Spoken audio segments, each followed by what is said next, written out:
Hello everyone. Our today's topic is Techniques and Principles of Scientific Management given by F.W. Taylor. So today, first of all, we should know about the meaning of scientific management. Scientific management means application of science for each and every element of management. In general language, it means apply scientific tools, methods, and trained personnel in order to increase the output. Scientific management insists on replacement of role of thumb by science. That means decisions in the organization should not be taken on the basis of wills and wishes of manager, but decisions must be based on scientific studies conducted by using scientific tools.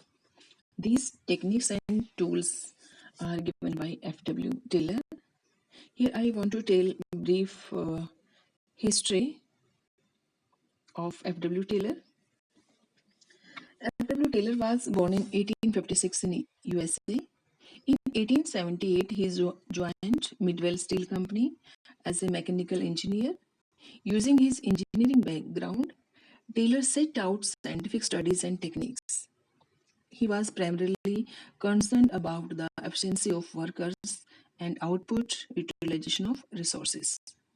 Taylor's principles and techniques were based on the observations he conducted in factories where methods of production lacked planning and working methods were observed. So in next slide, we will discuss one by one techniques and principles of scientific management. We have total 5 techniques of scientific management. First is functional foremanship. Second, work study. Third, standardization and simplification of work. Fourth, differential piece-based system and mental revolution. First is functional foremanship. In this technique, Taylor suggested the division of factory in 2 departments, planning department and production department, as Taylor felt that workers must be free from the burden of planning and they must concentrate on work and production. There are total 8 functional experts suggested by Taylor. Second is work study. There are total 4 studies under work study technique. First is method study. This technique is conducted to find out the best way of performing the job, which keeps production cost minimum and makes maximum use of resources of the organization. Second is motion study. This technique is conducted to determine the employees of workers when they are performing their job. Third is time study. This technique is conducted to determine the standard time required to perform a job. And fourth study is fatigue study. This technique is conducted to find out the frequency of rest intervals, the duration of rest intervals, and the number of rest intervals.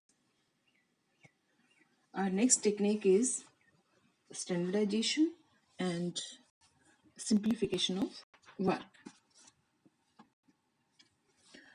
Standardization's objective of this technique is to maintain quality standard of product, raw material, machine, and methods. And simplification, it emphasizes on elimination of unnecessary diversity of products, size, and types.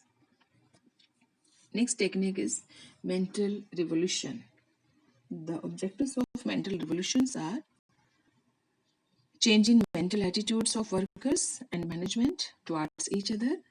Second, cooperation between workers and management. Our next technique of management is differential piece-based system.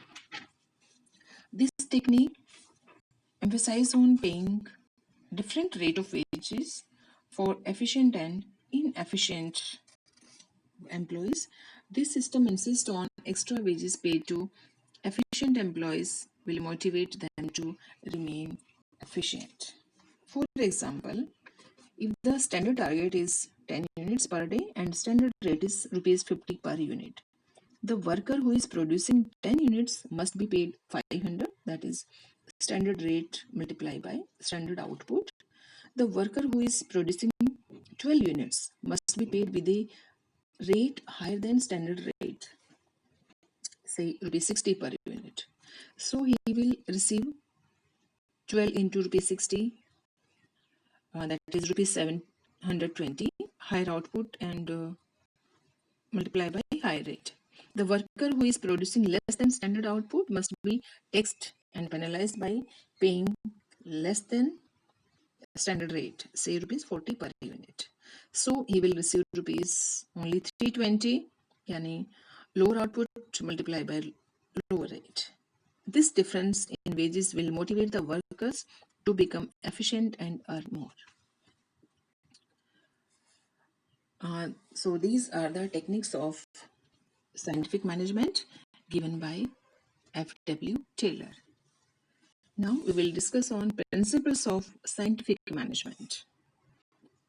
Scientific management, in simple word, you can say that application of science for each and every element of management. In general language, it means apply scientific tools, methods, and trained personnel in order to increase the output. Scientific management insists on replacement of rule of thumb by science. That means decisions in the organization should not be taken on the basis of wishes and wills of manager, but decisions must be based on scientific studies conducted by using scientific tools. Here are first scientific principle of management is science, not rule of thumb. According to this principle, Taylor insists that each job performed in the organization should be based on scientific inquiry and not on intuition, experience, and hit and miss methods. He says that there must be thinking before doing, which is not in case of rule of thumb.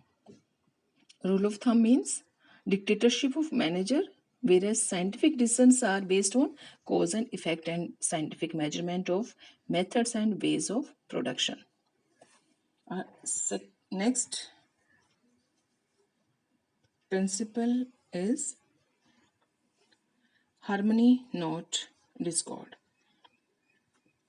According to this method, or according to this principle, those who work together in an organization must work in harmony, that is, with mutual give and take and proper understanding.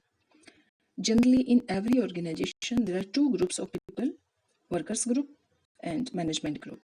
And both the groups work as rivals of each other, as workers always feel that they are unpaid, underpaid, and the overburdened with the work, and management always feels that workers are good for nothing. In this principle, Taylor insists that there is need for both the groups to change their attitudes for each other. He insists on mental revolution, which means complete change of attitude and outlook for each other.